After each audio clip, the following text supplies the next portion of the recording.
আসসালামু আলাইকুম। তিস্তা ব্যারেজ বাংলাদেশের পানি ব্যবস্থাপনার অন্যতম প্রকল্প, যা নীলফামারী জেলার ডিমলা উপজেলায় অবস্থিত। তিস্তা ব্যারেজ কৃষি সেচ, বন্যা নিয়ন্ত্রণ, পানি ব্যবস্থাপনা ও নদী শাসনের জন্য খুবই গুরুত্বপূর্ণ। আজকে আপনাদের সামনে এই তিস্তা ব্যারেজ সম্পর্কে ছোট একটি প্রমাণচিত্র তুলে ধরব আমি এম এস রাজ।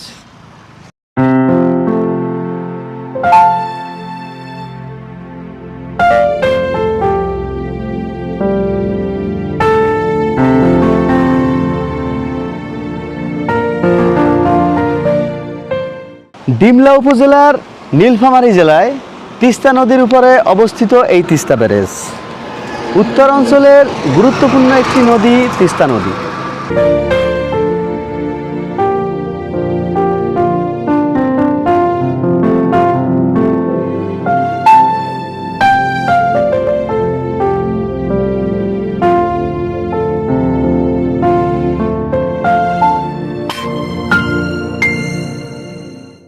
কৃষি সেচ প্রকল্পে 7,50,000 একর জমি এই সুবিধা পেয়ে থাকে। এখানে প্রধানত ধান, গম ও সবজি উৎপাদনে এই পানি বিশেষ করে ভূমিকা রাখে।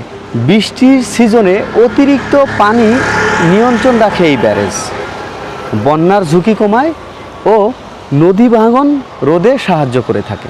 এছাড়াও নদী শাসনেও সে ভূমিকা রাখে অপরিসীম।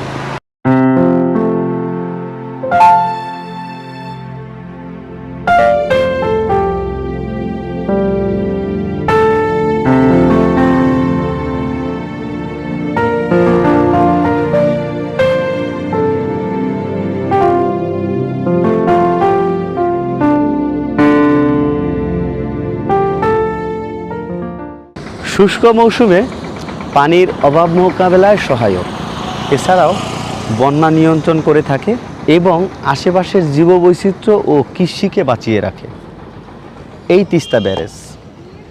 তবে তিস্তা ব্যারেজের গুরুত্ব কতটা অপরিসীম এটা এই অঞ্চলের মানুষই বুঝে থাকবে এবং এই অঞ্চলের মানুষ এই সুবিধাগুলো পেয়ে থাকে। আর এই ব্যারেজের ফলে এই আশেপাশের অঞ্চল যে হারে উন্নয়ন প্রসারণ হয়েছে, হয়তো তিস্তা ব্যারেজ হওয়ার আগে এরকম ছিল না।